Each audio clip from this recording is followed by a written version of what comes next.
What's up, guys? And finally, we got this stupid thing started for Skins in the Game episode number 50.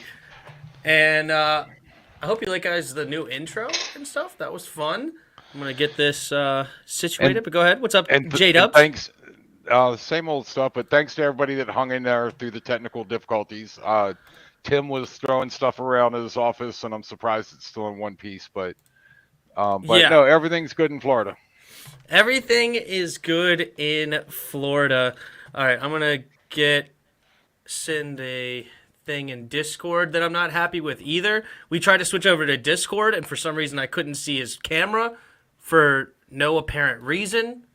I mean, geez Louise, that was pretty much as bad as it's been since we started. But yeah, like, I can't, what's going on right now? But yeah, sorry, let me do this.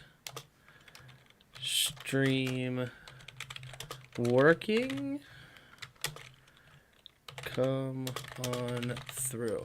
But yeah, so StreamYards was saying that traffic is super high and it wouldn't let us start our thing, and so I didn't know what to do. So then we got it switched over. We were trying to switch over to Discord, and then I couldn't get his stupid thing to light up on Discord, or his camera, even though on his side it was saying the camera was working and it was fine. And I've never heard of that before, of his side saying the camera's good, but I can't see the camera.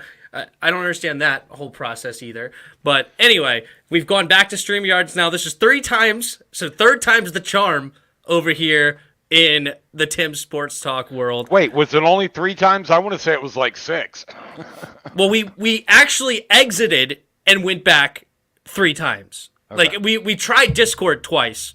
So we sandwiched those in there. So we went from StreamYards to Discord, that didn't work. Back to StreamYards, that didn't work. Back to Discord, that didn't work. Back to StreamYards, and it worked, and we're here. And not going to complain anymore about the technical difficulties. I'm just going to thank you, because everybody needs to give Tim enough time to vet, and then we're here now.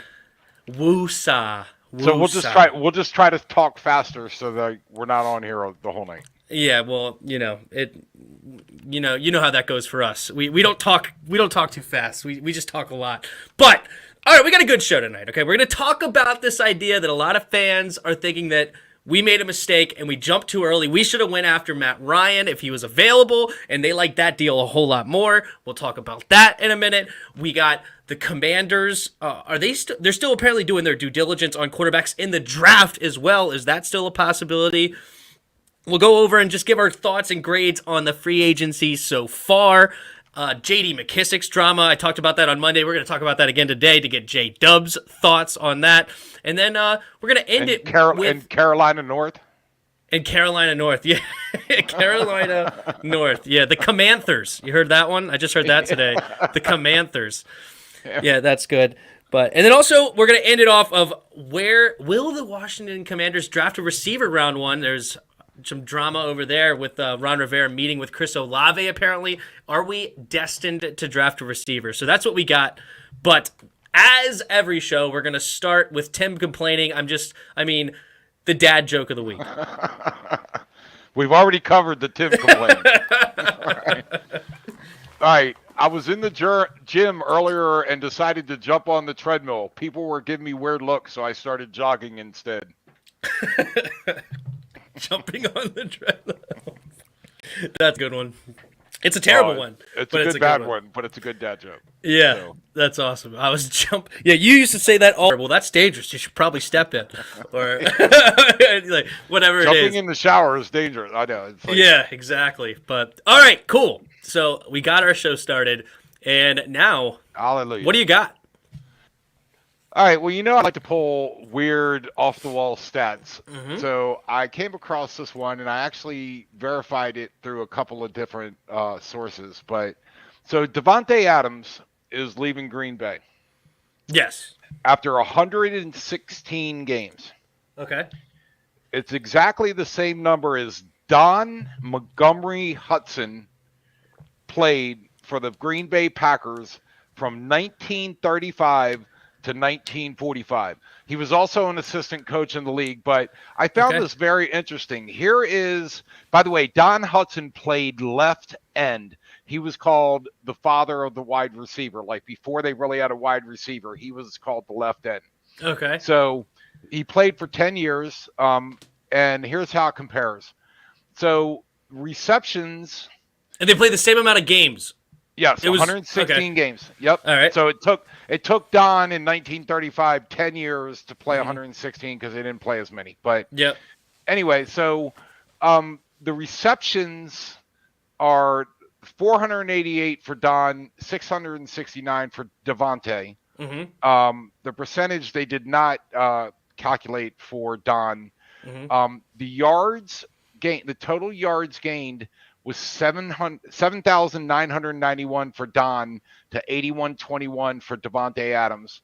Yards per reception was 16.4 for Don Hutson and 12.1 for Davante Adams. TDs, Don had 99. Davante had 73. Wow. And the longest touchdown was 92 yards for Don Hutson and 66 yards for Davante Adams. I just thought that was interesting. That the biggest shock to me, was the touchdown total. Like, if you would have asked me who had more touchdowns, I would have assumed it was Davante. Like, because Davante played with Aaron Rodgers, and that was a big thing for them. They had a ton, like double-digit touchdowns was very common for Davante Adams. But how many years did Davante play? But you said they played the same amount of games anyway, so it doesn't matter about the years. It's about the same amount of games. Yeah, except from 2014 to 2021, but the same number of games. So he had many more receptions, like 180 200 more receptions, something like that. But only like 200 more yards, give or take 200 yards more receiving. But yeah, the touchdowns were 99 in 1935 to 1945 when the passing game was almost non-existent. Right. So it was very common for quarterbacks to have more interceptions than touchdowns back then, because they rarely threw the ball, and when they did, they weren't really effective with it. Interesting. Oh, and I'm so glad that because the other stat I found interesting was Don Hutson fumbled one time, and Davante Adams has fumbled 5 times through the same thing. But out of 116 games. So Davante So Davante's not the best receiver in Green Bay history. It's Don Hutson, is what you're saying. You could certainly argue that. I mean, Davante has some stats on him, but it depends on what you measure. So interesting. All right, cool. But anyway, that's what I got. I didn't realize that. That is an interesting one. All right, here's what I got. I'm going to go here to the screen. Team 980 is no longer the radio station owned by Washington anymore, and the games will not be posted on there anymore. And the Team 980 is now all owned by a company called Odyssey, I think it is Odyssey, and they apparently quoted where they said that they could not come to an agreement because Team 980 wanted to be more truthful from now on and be more honest about the team. And Dan Snyder apparently nixed that and said, well, then guess what? You don't own the rights anymore.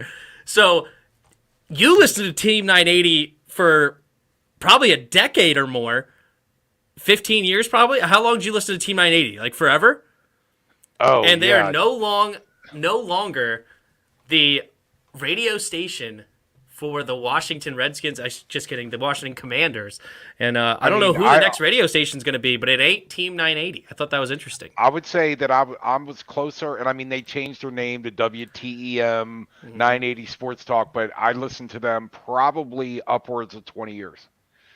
When I first 20 started, years, okay. Yeah, when I first started in the company I worked in, I used to listen to 980 every day going back and forth to work. And I worked for that company for 24 years. So the last 2 or 3 years I stopped because it kind of all switched up. But yeah, upwards of 20 years I listened to it, back from Andy Pollin and Steve Zabin. And so, yeah, That's Dan Snyder for you. That's all I gotta Fair say. enough. Yeah, Team 980 not wanting to be the commie propaganda. Easy for me to say. Easy for me to say. That's hilarious. Yeah, Commander should bring back Larry Michael. Oh, geez. That's terrible. Yeah, he was caught up in the whole situation. Yeah, that ain't good. That ain't good. All right, cool. Well, that's what I had. That's what you had. And let's go ahead and hop in to the rest of the stuff. So, would Matt Ryan have been a better quarterback play for the Washington Commanders? It was interesting, and there's some legitimate arguments, I think. Very legitimate. So the biggest one for Carson Wentz is obviously youth. Like, that's the biggest plus, is he's only 29 years old, going to be turning 30 this year, so he's got a lot more in the tank, where Matt Ryan, I believe, is 37 years old.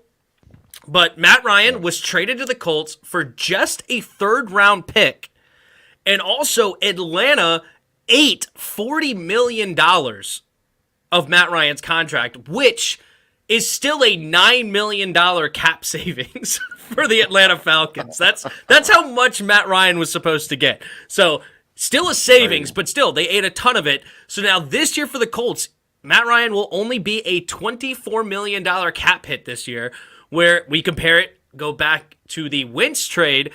It was a third this year, a third, probably more likely a second next year, and then a swaps of seconds this year, and it's also a $28 million cap hit. Okay, well, wait a minute. It's not a $28 million cap hit, because they're gonna figure it in signing bonuses, so it's only going to be like a $13 or $14 million, or maybe a little more than that. But it's not going to. Have they decided that? That was my understanding, and maybe I'm mistaken, but well, I think that's possible, but they haven't done that yet. Like, that is an option on the table. The restructure is a possible that's option on the table, but currently, as of whatever today is, March 23rd, 2022, they have not restructured the contract. So currently, right now, it's a $28.2, almost $28.3 million contract. And since they haven't done it yet, let's go with the assumption that it has not been lowered. But it's a good point to bring up that it can be lowered. Yeah, okay, and you're right. I thought that was confirmed, but I will. Yeah. Back on. So yeah, okay. So it was a $28 million cap hit. Mm-hmm. I can't imagine why Carson Wentz would have a problem with the signing bonus to make up the difference, and then oh well, we're going to pay you $28 million, but we'll give you half of it in a signing bonus, and he's going to go, no, I want it to be the salary. So, but you're right, it's not. Yeah. It has not been finalized yet.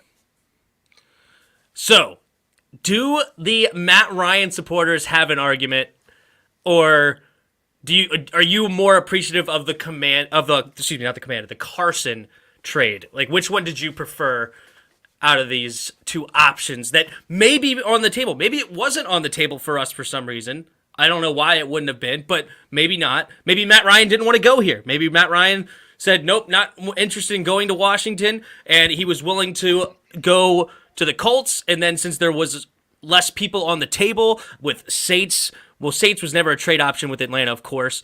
Seattle probably interested in drafting. I've heard Pittsburgh interesting in drafting.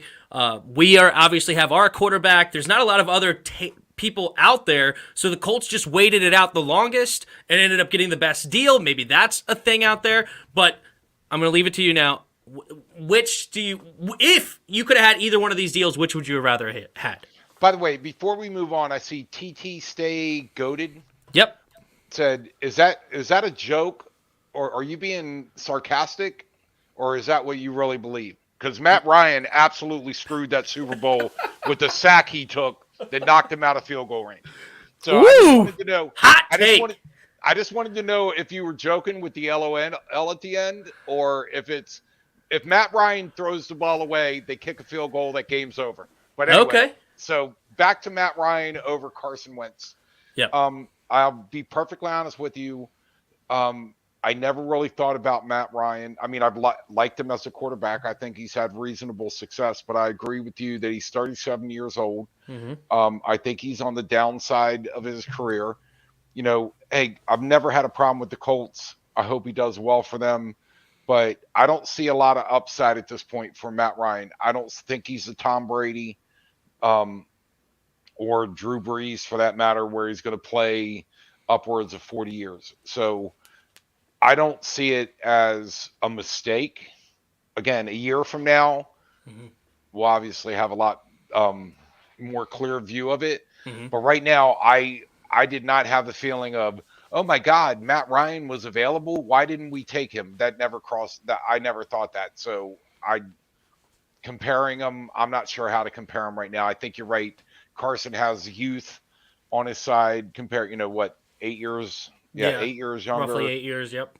And so I know that, and we talked about this briefly before the podcast, that I actually started looking into Carson Wentz. And one thing I heard from more than one source was the whole locker room cancer thing was not true. There was players from Philadelphia, players from the Colts that came out and said, Carson Wentz is a great guy in the locker room. Don't know where you're getting that from. And then the other thing I wanted to mention was I saw this about a 4.5-minute highlight reel of Carson Wentz, and the boy was throwing the ball 60-plus yards with very little effort. He was ducking under pressure and throwing it 40 yards. He's making passes that, and I love Taylor Heineke, he's making passes that Taylor Heineke can only dream about. So if it's true that he's not a locker room cancer and he's got a powerhouse arm, and if he's willing to apply himself, I'm hopeful that he might do something. I don't know. So I don't have a problem with him over Matt Ryan is the short answer from the long answer I just gave. Fair enough. And I agree with you. I was not super excited about Matt Ryan. The one thing I will say is and we'll get into this in a minute if we're going to do this, but if Washington wanted to draft one of these quarterbacks, if that's something that they actually wanted to do, then Matt Ryan was 100% the better option out of the two. To me, trading for Carson Wentz is an 100%, 1,000% do not draft a quarterback in 2022. It's just silliness. That you don't do that. You have a 29-year-old quarterback under a great 3-year contract. Get this kid some more weapons, or dude, he's my age. Get this dude some more weapons. Get this dude, add to your defense. Continue to use the draft picks that you do have to build this roster around Carson Wentz. Carson Wentz, to me, as you were alluding to your highlight tape, is a guy that can be a franchise quarterback. A 6'5", 240-pound quarterback with a strong arm, as you alluded to, can be a franchise quarterback. He had that incredible year in 2017. He's shown promise. He has escapability. He's got everything. You just got to stay healthy. Speed. I'll tell you what, he's got speed. Yes, athleticism is definitely a check mark for Carson Wentz. By the way, so that's something else I heard about is his health. That what game did he miss last year? Last year he played every single game. And I think he missed 4 games the year before. And the other thing one last thing I wanted to mention about him is that the number of sacks that he took with the Colts, and how he was sacked 6 times in that loss for the wild card or the playoff for the game. Jacksonville, yep. And they were saying that that's one of the reasons why Andrew Luck retired, that the Colts refused to get a good offensive line, and that quarterbacks get their butts beat behind it, and that Carson Wentz was able to have the success he did with a terrible offensive line. I don't have the number of sacks they allowed. They definitely have beefed up that offensive line since Andrew Luck retired. But the thing is it hasn't turned into solid pass blocking. Quentin Nelson is a top guard in this league. They got a nice Ryan Kelly they drafted in the first round at center, and they also added a left tackle that's solid in the last year's offseason, but they didn't do well in the pass blocking. I think they were ranked 25th in pass blocking last year, even though these guys, if you look at them on PFF, they rate really high as an overall player, but it's just when it comes to actually pass blocking, it doesn't work out. But yes, there was definitely those concerns. Now, I am not going to eliminate the criticism of his injuries. He's definitely injury prone. He's played in the league 6 years. 3 of those he missed at the end of the season due to injury. Last year he had 2 bad ankles that he played through, but he hurt both ankles on one play. It was incredible. And then in 2019, yeah, it was 2019 when they went to the playoffs, he got knocked out on the first play with a concussion. It was a dirty hit. It's hard to blame him, but still, injuries find a way to come after Carson Wentz. It's unfortunate. So I'm not going to say that I am completely absolving him of the injury bug concerns. I think it is a legitimate concern. We could be missing Carson Wentz for time this year, and a quarterback's not somebody that you can plug and play. Like, he's got to, once in a 10-year career, you miss considerable amount of time, fine. But a quarterback's got to play a whole lot. Like, you can't have every other season your quarterback missing serious time. So, but if you wanted to draft a quarterback, and let's just go ahead and hop into that now. It is reported that the Washington Commanders are still doing their due diligence on the quarterback prospects in the 2022 draft. Is this to you just a front of they're just saying they're doing their stuff? Or do you think they're really considering drafting one of these quarterbacks, maybe not in the first, but maybe even later in the draft, second, we don't have a third, but fourth or something later in the draft? Do you think they're honestly, truly considering drafting a quarterback? That's a good question. How many teams did they call about how many quarterbacks before? Yeah, it was like 40 quarterbacks, 42. Yeah. So, but I'm not mad about it. If they are going to go through and look at, maybe to your point, maybe they're not talking about or thinking seriously about a quarterback in the first round, but if they could pick a quarterback up in the 4th round, that's available. So maybe they're going, hey, if we get down to that point and we have a quarterback that we think has some serious upside, I'm not angry about that. I can't imagine why they would do it. I don't know what they're trying to prove to who by doing it and not being serious about it. Yeah.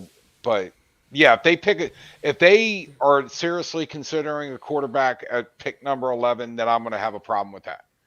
But agreed. Way down the line, if they see somebody, Tom Brady was a 5th round pick, 6th right? round, yeah, 6th round, pick number 199.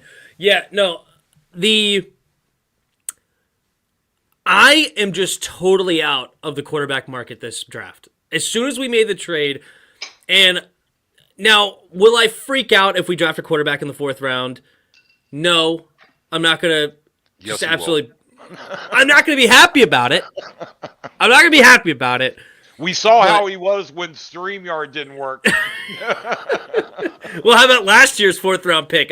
If you watched my stream in last year's 4th round pick, I went in on John Bates. I was mad at John Bates in the 4th round. Now, I don't want a quarterback at all this draft, and here's the why I'm not even interested in a guy later, is because you have Taylor Heineke under contract as a backup. Right. When we drafted Kirk Cousins in 2012 after we had RG3, we didn't have another quarterback on the roster. And that's why we had to draft a backup quarterback. We didn't have one. Right. We didn't pick one up in free agency. And, hey, I think the Redskins are the only reason why Kirk Cousins exists in the NFL, because nobody else was interested in. This is an interesting bet there, Dave. I bet $5 we will pick in the 3rd round of this draft. And currently, as it sits today, we do not have a 3rd round pick. So this is an interesting idea. We may be trading back into the 3rd. That could be interesting. I don't know who we would trade or what we would trade, but that's an interesting one. I'm not going to take the bet, but I like your moxie. We'll do virtual $5. Virtual $5. Yeah, you get to talk smack in the chat if you're right. But yeah. I did want to add one other. Yeah. As far as right after I was bashing how the Colts never had an offensive line, and we were talking about longevity and injury prone. Yep. That from 1998 to 2010, Not a single player started at quarterback for the Colts other than Peyton Manning with 227 consecutive starts. Yep. Since then, the 11 seasons since then, they've had 11 quarterbacks. Ugh. And I mean, these are names like Curtis Painter, Dayan Orlovsky, Kerry Collins, Andrew Luck, Matt Hasselbeck, Josh Freeman, Scott Tolzien, haven't heard of him, Jacoby Brissett, Brian Hoyer, haven't heard of him. Phillip Rivers, and Carson Wentz. So, to your point, and I guess against my point, that was like the Colts never had a good offensive line, which I still don't think they did. Yeah. But so as far as the ratings go, you were right. But as far as the names go, you're wrong. It's one of those things. Like let's put it this way: they legitimately swung at O-line. They weren't like the Bengals last year that took a bunch of Joe blows and then got Joe Burrow killed all year long. No, they threw some names and they threw some legitimate picks at it. But anyway, sorry to interrupt, but I just wanted to clarify that. What did Joe Burrow have, like 70 sacks? Oh, it was stupid. It was just bad. Which Aaron Donald had, 3 sacks in the Super Bowl? Or it was 2, but basically he had a sack when Joe Burrow just flung the ball and nearly completed that thing. But it was pretty much a sack. So, yeah, Aaron Donald By the way, he was offside in that game. He was offside. Yeah, but anyway.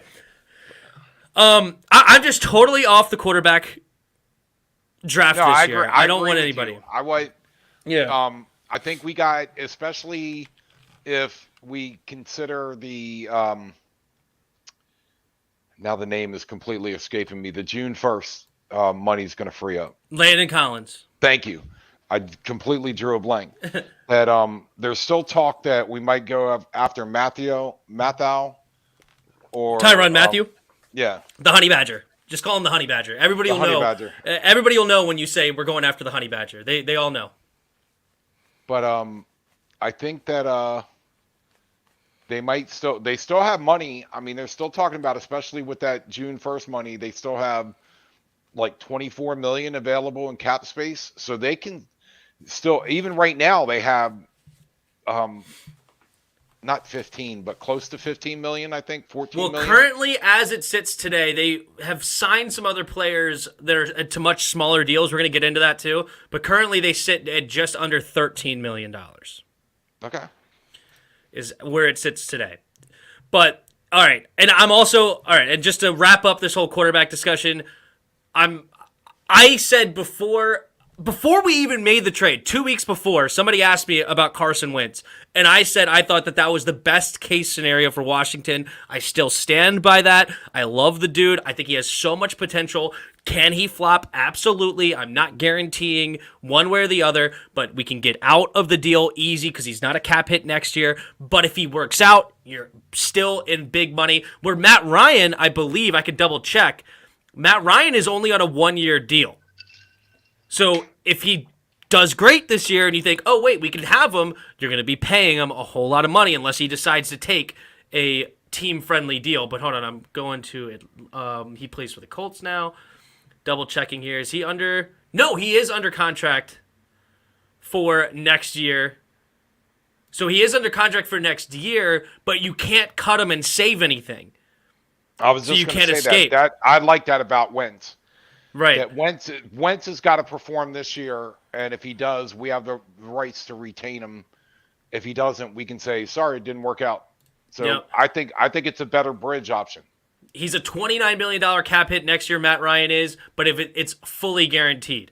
So they cannot cut Matt Ryan next year to save money. So by the way, I heard that I'm drawing blanks on names. The guy that was saying that he wants to see Julio Jones. Thank you, Julio Jones. I like that. Julio Jones. My name thing is off the charts tonight. But basically, he was suggesting that they, him and Matt Ryan pair up again in the Colts, and according to him, said finish what they started. Yeah, that would be fun. I think that would be great because they already have Michael Pittman Jr. They have Jonathan Taylor. I've talked about how they had some offensive linemen, but they need to get better. I would love that for Julio. I think that'd be cool. They have great chemistry, or Julio, I should say. But no, I like this. I bet. For now on, he's Julio. Yeah, Julio. This is Football hilarious, by fan the way. 7771 says, I bet $50 our next free agent addition used to play for the Panthers at some point in their life. Yeah. I was going to touch on that later about another 2 additions. Ebe, what's got? Although I like this guy's story. Odafa or Obafa. Where did I write? I wrote it down. Obata. F.A. Obata. Yeah, but I like his story, and I'm sorry if I'm jumping in this too early. But You know what? Yeah, hold that, and we're gonna talk about that, and you can let's go ahead and hop into this free agency. So we're gonna grade this free agency so far. I'm gonna just go through the processes of what we've done, and then you can give your thoughts on F.A. Obata and maybe some others as well. So here we go. So, of course, it started with trading for Wentz, as we've already talked about. We lost Brandon Sheriff and Tim Settle to free agency, 2 of our biggest names that we lost. We've obviously lost some other guys that are smaller pieces, but those are the 2 big names that we lost. We released Eric Flowers, Matt Ioannidis, and Landon Collins. Those are the big money releases that we saved. And then we re-signed from our own core of players, Bobby McCain, J.D. McKissick, Cam Sims, David Mayo, Tyler Lawson, Troy Apke, Danny Johnson, and of course, we also re-signed Joey Sly, which I'm happy about, but I didn't see it reported anywhere. I actually had to look it over the cap and see that he is now signed, and then I searched it, and he's 1-year deal for $2.3 million. So, but the biggest free agent out of all those was only $5 million in Bobby McCain, as far as guys we re-signed. And then there's only really 2 guys of note outside of the team that we signed, which is we replaced Eric Flowers with Andrew Norwell, the guard who played for Jacksonville. Former Panther. Former Panther, of course. And then we signed F.A. Obata, a rotational defensive end. I believe he's from Africa because it didn't say that he had a college, so I think he's a foreign exchange player. He actually... But yeah, you go ahead and give us the story. You know more about him than me now. Yeah, it's actually he is a 5-year NFL veteran. He came to the league through the NFL International Player Pathway Program, becoming the first player from that program to make the 53-man roster of any team in the NFL. So, awesome! I wanted to see if they said where he's from. According to the chat, Dork Hunter says he's from Nigeria. Yep, I will confirm that. Okay. Born in 1992, so a year older than you, almost. Or yep. A little under a year, probably. Just under a year. So, but I thought that was a cool story. I'd never heard of this pathway program, and he was the Samus Reyes. Remember when we signed him last year, the tight end? He was from that pathway program. Oh, so maybe he was the first player, but there's been others since. Okay, yes. I get that. Yeah, exactly. Gotcha. So he must have been the first one, which is cool. That's awesome. Great story. He did have 4 sacks last year, and I think 6 sacks the year before. So maybe he can get after the quarterback a little bit for us as a rotational guy in Buffalo. He played for Buffalo. I mean, that's Buffalo not drafted him, picked him up. So that's got to say something for him. And hey, 6'6", 265 pounds. Not a little guy. Some length over there for sure. Yeah. He doesn't get tackles though. He gets very few tackles. But I don't know how many snaps he plays. I didn't look at his snap counts or anything. And then, of course, Andrew Norwell, the guard from Jacksonville that also played for the Panthers, of course. He's like middle of the road as far as PFF is concerned, like mid-60s, like 66, 65, anywhere in there for Andrew Norwell. But he's big. He's like 6'5", 325 pounds, so he's a big boy. He's not very quick on his feet. If you go back to his combine numbers, that was way back in 2014, but I believe he was like I think I read a 5'3", 40-yard dash. Let me see if I should have it up in one of these windows just to confirm. My windows got all jacked up when the whole shenanigans happened prior to the show, but here we go. All right, so he was a 5.28 40-yard dash. He is 6'5", nearly 6'6", 6'5 and 3/4, 325 pounds. So are you talking about 20-yard Norwell? Shuttle. Yeah, Norwell. He ran a 4.93 20-yard shuttle, which is not very quick. A better one would be in the 4.5, 4.6 range. And then he ran an 8.09 3-cone drill. Again, you would like to see that in the 7s. I think 7.6 is pretty decent, so it's relatively slow there. He had a 28-inch vertical, which is pretty standard for an offensive lineman, nothing great there. And he only had 22 reps on the bench press, which hopefully he's gotten stronger since then, but we'll go for that. Well, the one stat I liked was he played all 17 games for the Jaguars and only committed 2 penalties. Hey, all right, fair enough. But he also will be coached by a better offensive line coach. We have the best offensive line coach, John Matsko, in the league.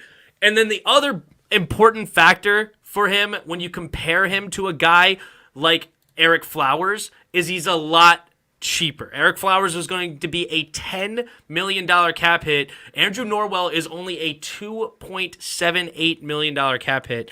And he's our biggest signing this offseason at only $2.78 million. Bobby McCain is only at $2.78 million as well, and everybody else I listed before is less than that.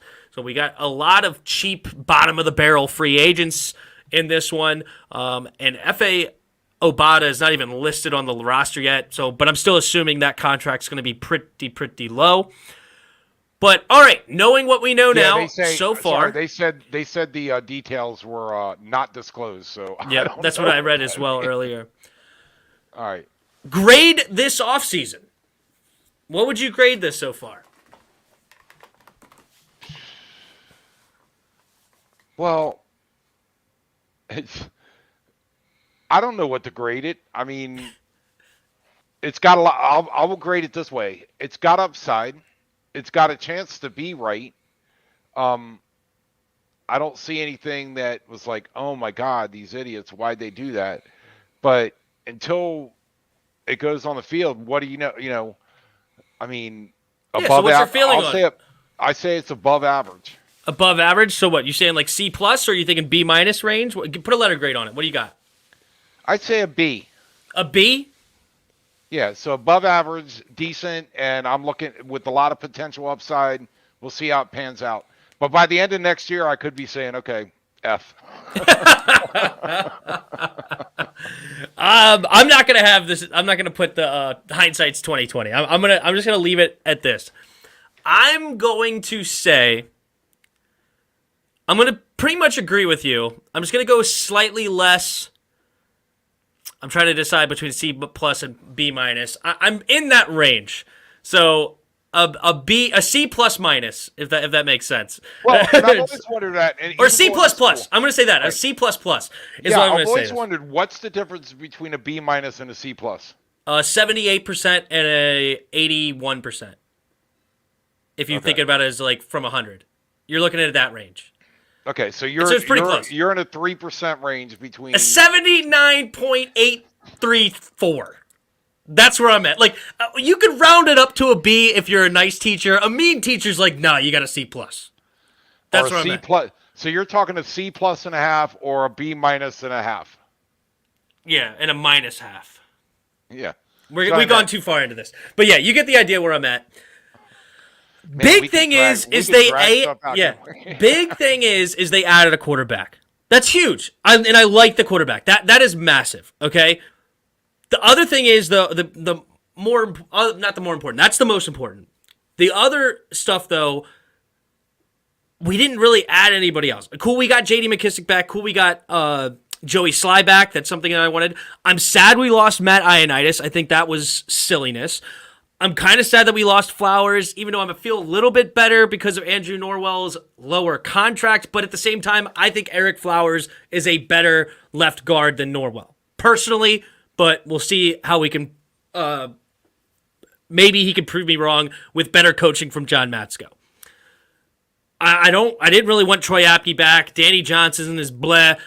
David Mayo's the only linebacker we signed, or unless we also had Jordan Kunajek, we may have gotten him back. I think he may have been a free agent. So, but those are still no-name linebackers at our weakest position of linebacker. We spent the money that we saved to potentially sign a bigger name guy, and we didn't.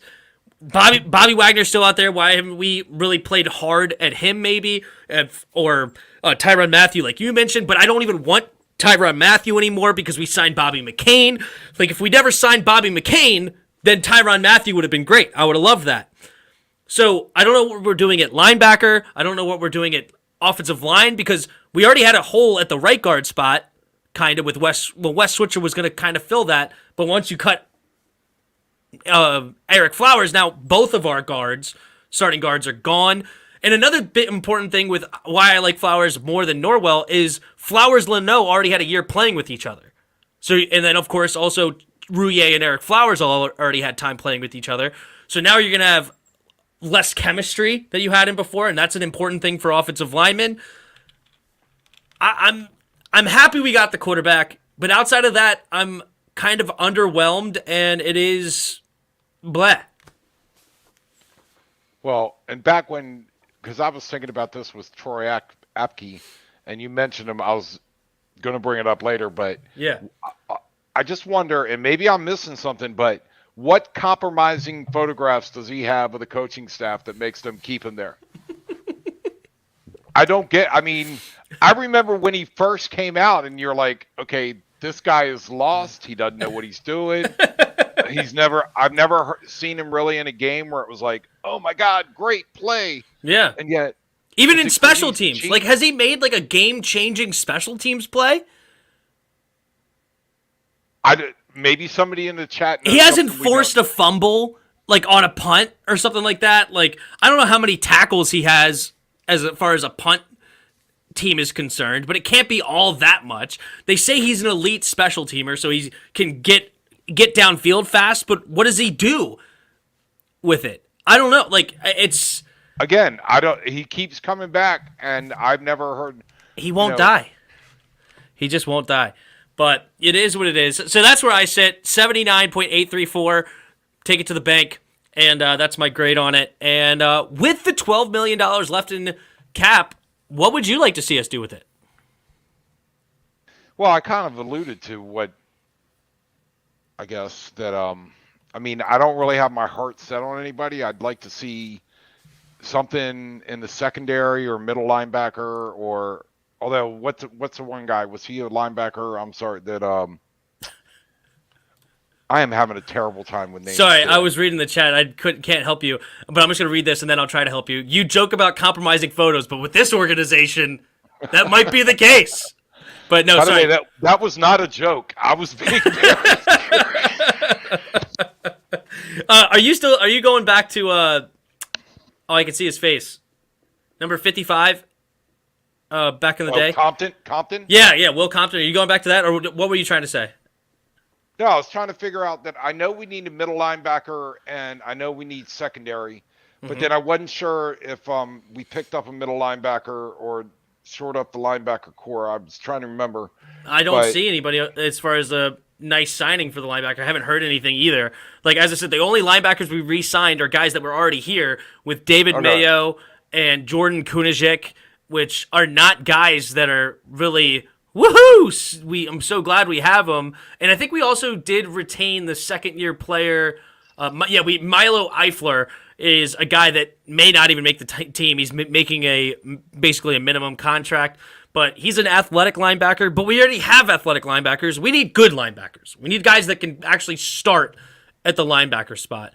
London Fletcher, we did not sign him. That would have been nice, though. Well, and I heard so the other one, so middle linebacker, safety, or corner, secondary, I should say, and the potential for a receiver. And I heard some speculation that we might have a shot at Odell Beckham. Odell Beckham. So just again, I'm not a fan. I'm not interested in Odell. Odell is not somebody I want here. I really don't. I know he's super talented and he could do a whole lot, but he's coming off of the knee injury in the Super Bowl. He's still a weirdo in the locker room. I'm not interested. I don't really want that. He is a prima donna. I mean, big time, and a loud talking. You know, I think Deshaun Jackson was a little bit of a prima donna, but you didn't hear him talk a lot. Right. So I don't mind the prima donna. I just want them to shut up, and I don't have to listen to talk about. And what's his name? Antonio Brown. Oh, yeah, Antonio Brown. Yeah, he posted another thing on Instagram, or Twitter, one of the two, of him like in a suit, and it said "free agent." And I was like, "That's where you'll stay." Like it sounds like a plan.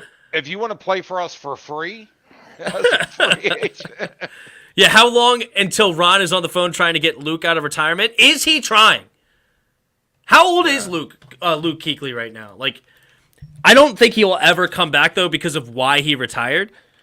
And if he hasn't come back yet, he probably never will. And also, will we even have rights to him? Since he retired, will the Panthers be able to keep him? He's only 30 years old. I don't know if you remember Luke Kuechly, where he retired at a young age, like 27 or something, at the top of his career because he didn't want to be a brain-dead 50-year-old, basically. He didn't like the CTE, so he decided for health reasons just to go ahead Yeah, I and remember that. move on. But if we somehow did get Luke Kuechly, though, I wouldn't have a we problem with back.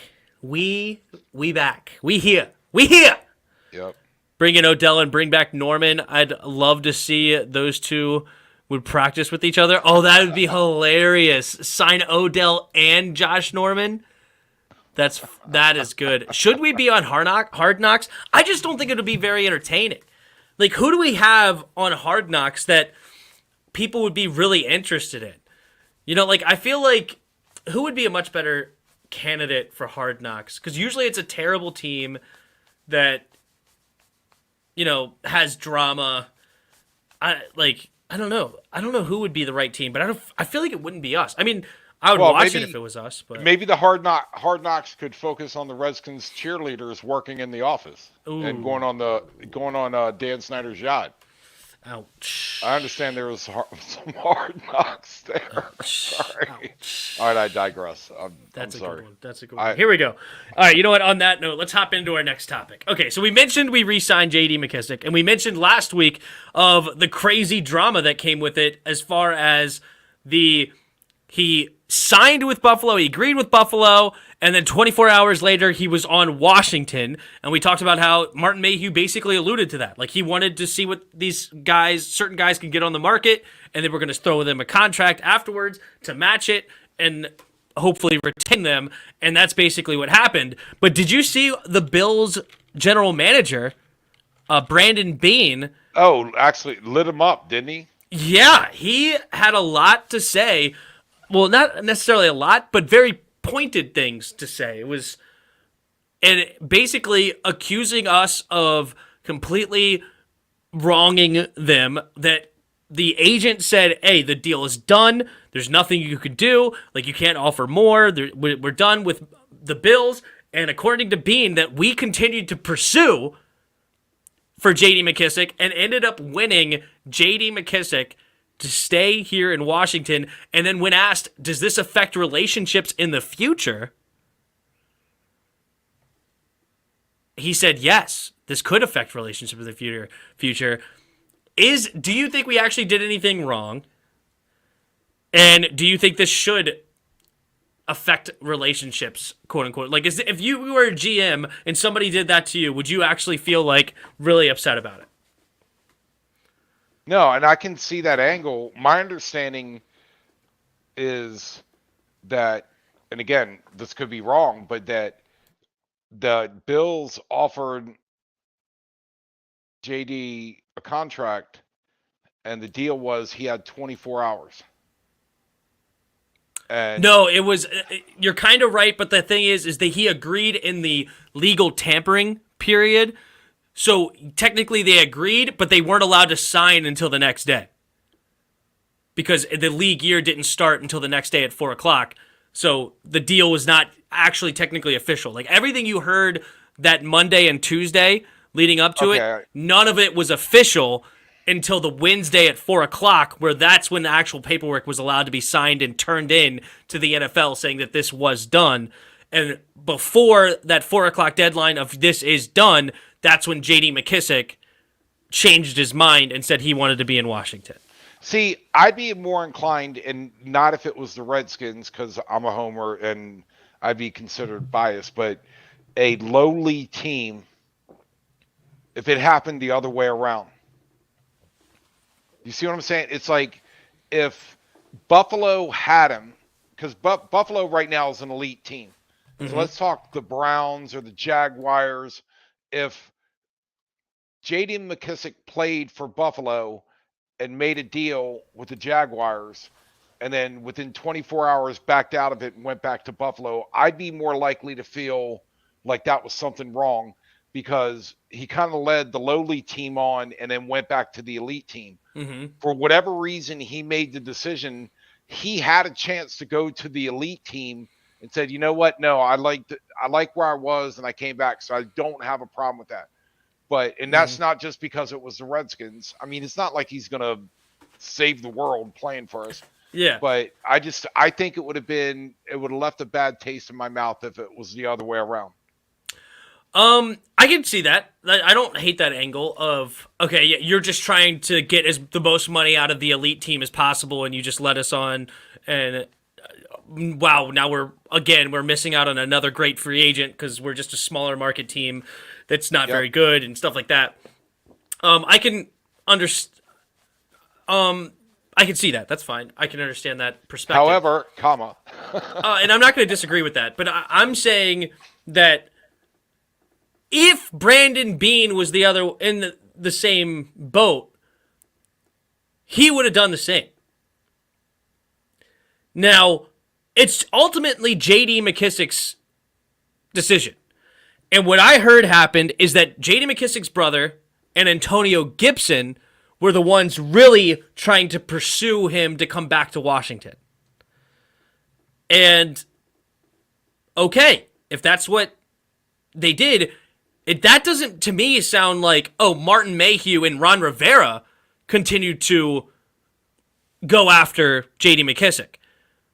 Did they or did they not? I don't know. But I don't know if they necessarily were the ones that stepped on Brandon Beane's heels in Buffalo, because they also have a good relationship with Sean McDermott, the head coach. He was the defensive coordinator for Ron. So would he have really tried to screw over his former employee, like a guy that he had a lot of respect for, that he hired as defensive coordinator and was happy when he got a head coaching job over there in Buffalo?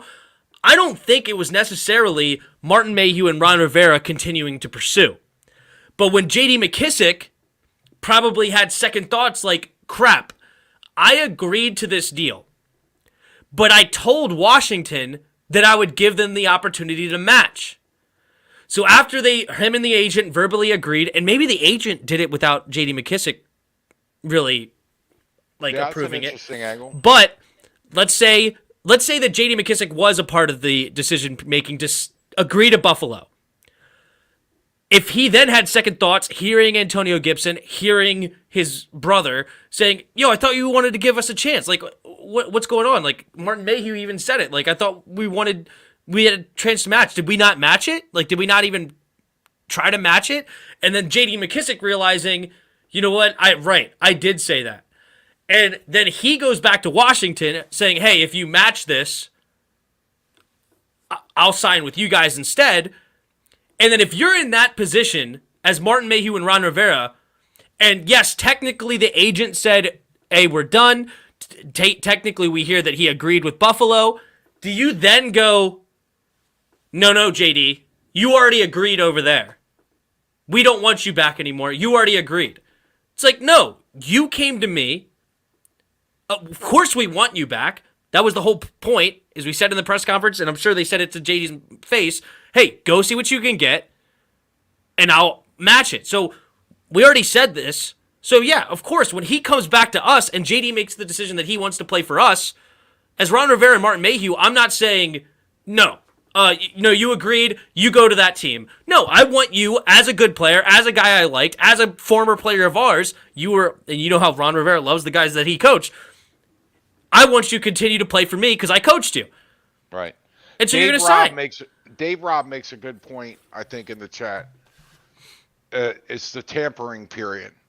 Yeah. So where you reach out and you kind of put feelers out, and maybe JD got a bit over his skis and answered the question incorrectly, where he was like, "Oh yeah, that sounds good. Yeah, we got a deal." When to your point, he was kind of meant to be like, "Look, I like your deal, but I told the Commanders that whatever deal I got, they have the right to match it." So maybe to your point, I think your point makes a lot of sense, where he's in a conversation and they're like, "Hey, we're willing to give you this. He was like, hey, yeah, man, that sounds great.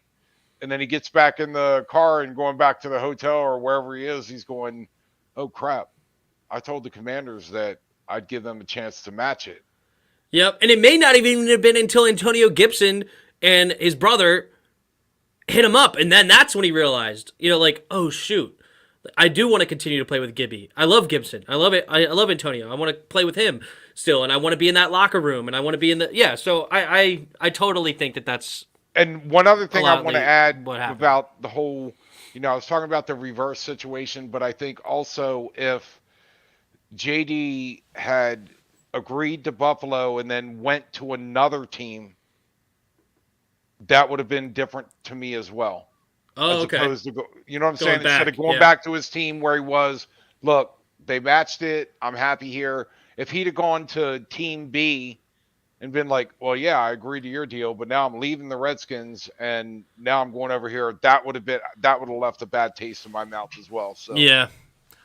Yep, some shady backroom dealings. But hey, it is the legal tampering period. So hey, we're still tampering. Yep. The whole thing, right? But we'll see. By the way, before this is an interesting question. Hold on. Before we move into the last subject, I wanted to talk about, and I'm not sure if I talked to you about this, but did you realize that Baker Mayfield in Cleveland was such a had such a bad, not a bad reputation. What's the word I'm looking for? That he's like a locker room cancer. He's an way over emotional guy. Has no, I always see him on the commercials, which I find really funny. Mm-hmm. And I didn't realize that Cleveland was so done with him. But apparently Cleveland signed Deshaun Watson, and Baker Mayfield most likely is going to be playing somewhere else next year. Yeah, no, Cleveland, I think it was more to do with play. They just weren't happy because they were a loaded roster last year. And with Baker Mayfield starting, they were basically 500 the whole year. And yes, he is definitely there's been definitely rumors of his maturity levels coming out. I don't know how much that's still relevant today. When there was definitely rumors. I've heard of those things. I haven't heard necessarily that he was like a huge locker room cancer. I have not heard that. You may have read more than me on that front. But when you're the Cleveland Browns and you have such a loaded roster, they have tons of top 10 picks on that team because they were in the top 10 for year in and year out, right? So they have tons of loaded cap space. No, I get that. Or loaded cap, not cap, but loaded players is basically what I'm saying. And you have an opportunity to add a top 5 talent at quarterback.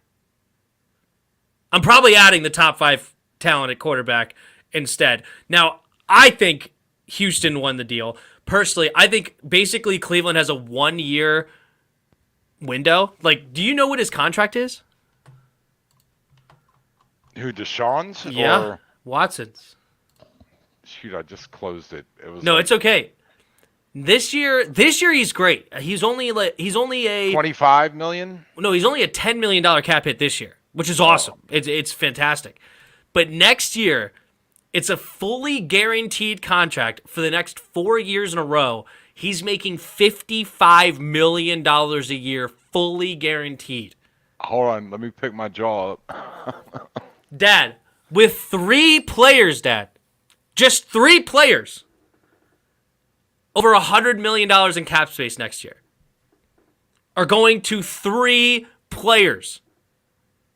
So that makes him the highest paid, right? Or is Mahomes still over him? No, he's the highest per year quarterback now. But look at this. Team cap space. How much? They only have $8 million in cap space, right? Which sounds like, oh, well, you can make it work with restructuring and stuff. Dad, they only have 27 players on the roster. They barely have half a team rostered for next year, and they only have $8.5 million in cap space, Dad. You don't even have enough to sign. Yeah, you don't have enough to sign veteran minimums for the rest of your squad. That'll be interesting to see how that works out. Yeah, And, of course, that's also not included with once they have the rookies this year, what kind of contracts they will also produce. Probably not a whole lot because they don't have a first round this year, but they do have a second round, I think. But anyway, you get the idea. They basically have this year to do it. This year, they're loaded. They have so much talent. They've hit on some good draft picks. They've paid some good players. They have the quarterback now, top 5 quarterback. They have a number 1 receiver in Amari Cooper. They have a good defense. They have a good offensive line. They have pretty much everything set, ready, and go this year. After that, it's gonna be a struggle. But I also wanted to mention this, or not mention, but Football Fan 771 did ask, does Sage Everett, since he was cut this year because he was the one that had that brutal car accident, I think his girlfriend died, and he's all the legal issues, unfortunately. So he is, of course, not on the team anymore. He was the team captain, though, on special teams. Does this mean that Troy Apke will become the team captain? Oh, I say, yep, and we're Super Bowl bound. we're gonna go undefeated next year because special teams is gonna win every game. JD's brother's sales pitch was saying, "I ain't helping you move." That's funny. Oh, that's a good one. What up, Dubs? What up, Dubs family? But yeah, Cooper got paid too. Yeah, with 3 players, Cleveland have over $100 million in cap space. 3 players. A defensive end, a quarterback, and a wide receiver. They're over $100 million. And then they also have $15 million tied up into a running back.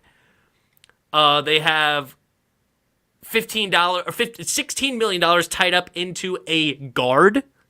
Yeah, how do you think Dallas fans are feeling that they let Amari Cooper go to keep Ezekiel Elliott? $13.5 million tied up into a safety. Yeah, they have. I've never seen the likes of cap issues. It's incredible what Cleveland's about to have to go through. That's going to be interesting, and we'll see how it all pans out. But yeah, Troy Capty, I like it. Troy Captain Apke. All right, last one. Oh, go ahead. I have one trivia question before we wrap it up. With the I didn't actually realize it. No, what's that? No, go ahead. You're good.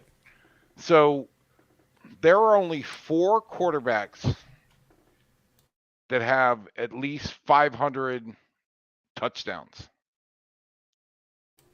Mm-hmm. Can you name all 4? Or the people 500 touchdowns, at least 500. Favre, Brady, Manning, Drew Brees. Wow, you just rolled him right off. Yeah. Why you said Favre first, so? Because he was the first one to do it. Yeah, and I just thought that was interesting. Only 4 quarterbacks. So I know wasn't hard to, but no, you're good. Brady's got 53 600 more touchdowns. Yeah, 53 more touchdowns than Drew Brees. So and he's coming back. Yeah, that was a fun thing to hear. Oh, did we hear this week? Did we not talk about that last week? I don't remember. Doesn't matter. No, it was last. No, it was last week. And Ron, I don't know if you heard Rod Gronkowski said that he wanted to make Brady suffer a little bit before, but he's going to come back too. Oh, there you go. Yeah, that's going to be interesting in Tampa. All right, final topic on the day. Is it basically set in stone? Will the Commanders draft a wide receiver? Here's a photo from the Pro Day of Ohio State. Ron Rivera and Marty Herney meeting with a projected first-round wide receiver, Chris Olave. He's an interesting guy coming out of Ohio State, but there's a lot of good wide receivers. Here's the list and these are the top guys that could be drafted in the first 2 rounds, most likely. But the ones that are really high projected right now, Drake London, he's a 6'4", 220-pound wide receiver. Can pretty much give it to him in the jet sweeps. He's a go up and go get it kind of guy. Tough dude, hard to bring down. His highlights definitely show that. Garrett Wilson, a 6', 183, a little bit light in the britches, but ran a 4.38 40-yard dash. That was one I heard as a possibility. Yep, he is definitely up there as far as the top guys. Traylon Burks, a 6'2", 225. They kind of compare him to a A.J. Brown, but he only ran a 4.55 40-yard dash in Tennessee. But that's a good compare. I mean, if he could be an A.J. Brown, that's a really good receiver. Chris Olave, of course, I just mentioned, but he's only 6 foot, 187 pounds as well at 4.39 40-yard dash. George Pickens is honestly my favorite. He's a 6'3", a $195, ran a 4.47 after an ACL tear. And then David Bell is the other one listed as potentially a first-round pick. Oh, and of course, Jamison Williams. So those are the last two. It's a loaded receiver class. But a 6'1" Jamison Williams also tore his ACL, 180 pounds. He did not run the 40-yarder. And then David Bell, Purdue, 6'1", 212, 4.65. All of them highly productive at their position for their college level. I wouldn't have a problem with the wide receiver getting drafted in number 11 at all. I do, because I have a bias against first-round receivers. But I also have a big bias. I do not want a pick number 11, 6 foot or under wide receiver. I am not interested whatsoever. The only wide receiver that I would draft in this spot, which is a guy that no one's going to project going at pick number 11, literally no one, is George Pickens. George Pickens, to me, is the best wide receiver in this draft. He's 6'3", 195 pounds, runs a 4.47 after an ACL tear, but you watch his film, he gets open, he's got great route running abilities, he has great strong hands, he also puts defenders on their butt in the blocking game. He is a strong dude, he'd too. go in the second round? If he didn't tear his ACL last season, he'd be a first rounder in a heartbeat, in my opinion. Yeah, I get that, but you think they could get him in the second round? I'm starting to be less and less likely that I think he's going to be there at pick number 48 when we draft. I think he might be a late first rounder. Yeah, I think he's going to be, or we trade up to go get him. He's the guy I would want. At pick number 11. Go ahead. No, I was just going to ask you that very question. If they picked him in pick number 11.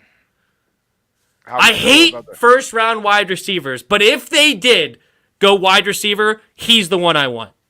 He's the guy that I think is a perfect complementary wide receiver for Terry. He can go up and go get it, but he's not a guy that does not create separation. A lot of big guys, like, yeah, you're interested in him. You think Josh Doxson, right? Oh, you watch his college highlights, goes up and goes and gets it. He's awesome, great hands.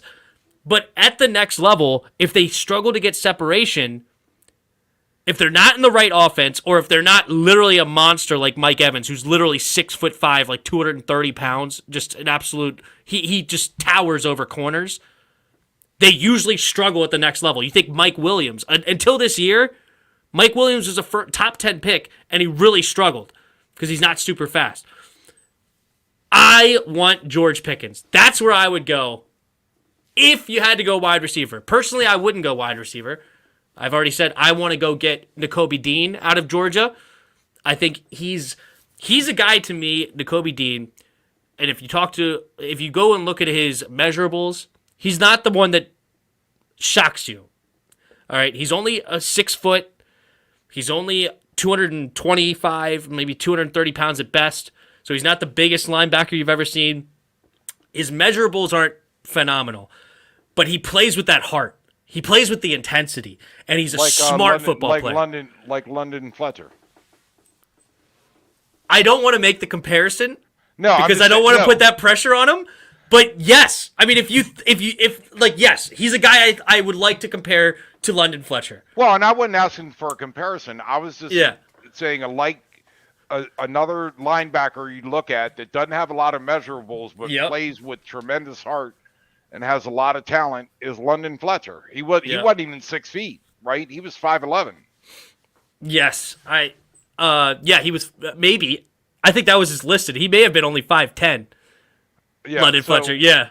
Yeah, and I'm not comparing him, but it's like it's a comparable to say that, hey, to look at this guy on paper, you're going, we don't want this guy as our middle linebacker, but London Fletcher brought a lot to the table. So, but anyway, we'll see.